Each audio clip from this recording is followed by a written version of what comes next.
Bismillahirrahmanirrahim. Assalamualaikum warahmatullahi wabarakatuh. Kembali lagi di channel saya. Pada video kali ini kita akan melanjutkan pembahasan latihan soal situasi kerja sederhana atau soal SCT tahun 2024 part yang keempat. Langsung saja kita masuk ke pembahasan soal yang pertama. Soal yang pertama, sebagai guru Anda sedang mengajar di kelas dan menanyakan sebuah pertanyaan. Seorang siswa yang biasanya pemalu dan jarang berpartisipasi dengan percaya diri mengangkat tangannya dan memberikan jawaban. Sayangnya jawabannya tidak tepat. Bagaimana Anda akan memberikan feedback untuk memastikan siswa tersebut tetap termotivasi untuk berpartisipasi di masa depan? A. Itu salah. Siapa yang bisa memberikan jawaban yang benar? B. Terima kasih telah mencoba. Jawabanmu mendekati benar. Mari kita lihat bersama bagaimana cara mendapatkan jawaban yang tepat. C. Saya tahu kamu bisa melakukannya yang lebih baik dari itu. Cobalah lagi. D. Kamu selalu salah. Ayo berpikir sebelum menjawab. E. Jawabanmu menarik. Bisa jelaskan mengapa kamu berpikir begitu? Mari kita diskusikan bersama. Jawaban yang paling tepat adalah B ya, yaitu berterima kasih. Jawaban yang paling tepat adalah B, yaitu terima kasih telah mencoba. Jawabanmu mendekati yang benar. Mari kita lihat bersama bagaimana cara mendapatkan jawaban yang tepat.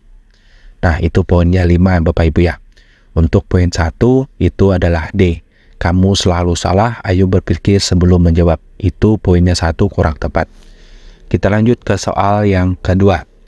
Sebagai seorang guru, Anda menyadari bahwa salah satu siswa Anda, Rian, yang sebelumnya aktif dan bersemangat dalam pembelajaran, mulai menunjukkan tanda-tanda kehilangan minat dan semangat belajar. Rian sering terlihat lesu, tidak berpartisipasi dalam diskusi kelas, dan nilainya mulai menurun. Bagaimana Anda akan mendekati situasi ini untuk membantu Rian kembali bersemangat dalam belajar? A. Mengabaikan perubahan tersebut dan berharap Rian akan pulih dengan sendirinya. B. Mendekati Rian secara pribadi setelah kelas untuk menanyakan apa yang ia alami dan bagaimana Anda bisa membantu. C. Menegur Rian di depan kelas karena tidak aktif dan menurunkan semangat kelas. D. Memberikan Rian tugas tambahan dengan harapan akan termotivasi kembali. E. Mengadakan sesi konseling bersama orang tua dan konselor sekolah untuk membahas situasi Rian. Jawaban yang paling tepat adalah B ya, yaitu mendekati Rian secara pribadi setelah kelas untuk menanyakan apa yang sedang ia alami dan bagaimana Anda bisa membantunya. Itu poin 5 yang paling tepat. Kita lanjut ke soal yang ketiga.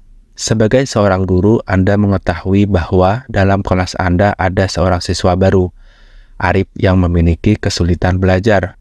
Meskipun Arif cerdas dan bersemangat, dia memerlukan pendekatan pembelajaran yang sedikit berbeda dari siswa lainnya. Bagaimana Anda akan mengakomodasi kebutuhan Arif tanpa mengabaikan kebutuhan siswa lain? A. Mengabaikan kebutuhan khusus Arif dan mengajarkan materi seperti biasa dengan harapan dia akan menyesuaikan diri. B. Memberikan tugas khusus hanya untuk Arif dan membiarkannya belajar sendiri tanpa interaksi dengan siswa lain. C. Menegur Arif setiap kali ia tampak kesulitan mengikuti pelajaran untuk memotivasinya. D. Memberikan Arif materi tambahan untuk dipelajari di rumah tanpa bimbingan khusus. E. Mengintegrasikan pendekatan pembelajaran diferensiasi, di mana Anda menyesuaikan metode pembelajaran agar sesuai dengan kebutuhan semua siswa, termasuk Arif, dan memastikan setiap siswa mendapatkan kesempatan yang sama untuk berpartisipasi dalam aktivitas kelas. Jawaban yang paling tepat adalah E ya, yaitu mengintegrasikan pendekatan pembelajaran diferensiasi, di mana Anda menyesuaikan metode pengajaran agar sesuai dengan kebutuhan semua siswa, termasuk Arif, dan memastikan setiap siswa mendapatkan kesempatan yang sama untuk berpartisipasi dalam aktivitas kelas. Itu poin yang 5, jawaban yang paling tepat. Kita lanjut ke soal yang keempat. Anda menemukan materi pembelajaran yang sangat sesuai dan bermanfaat untuk siswa Anda di internet. Materi tersebut sangat detail dan disajikan dengan menarik.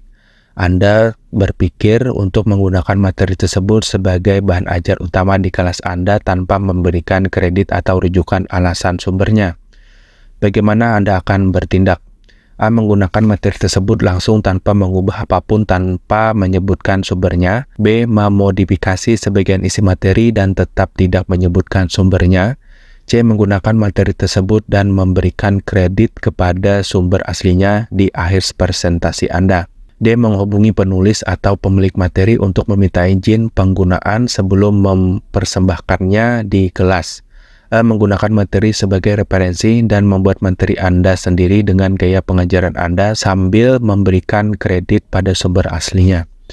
Jawaban yang paling tepat adalah E ya, yaitu menggunakan materi sebagai referensi dan membuat materi Anda sendiri dengan gaya pengajaran Anda sambil memberikan kredit pada sumber aslinya. Itu jawaban yang paling tepat.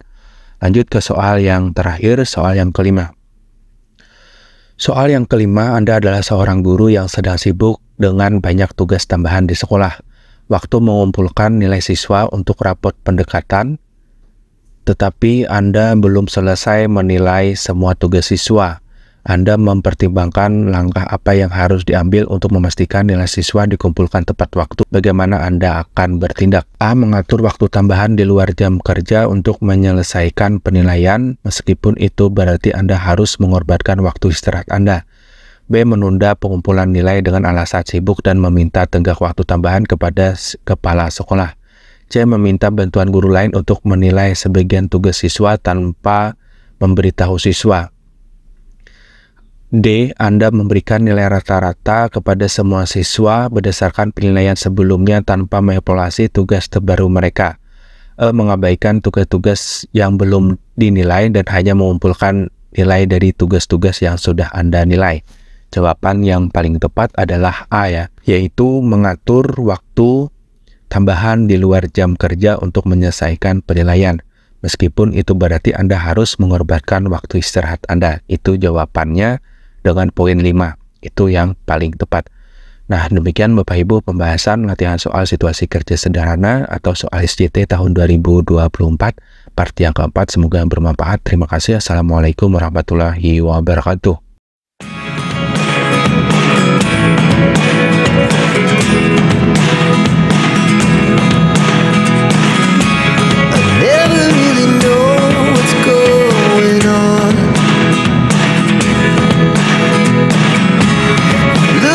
Sometimes like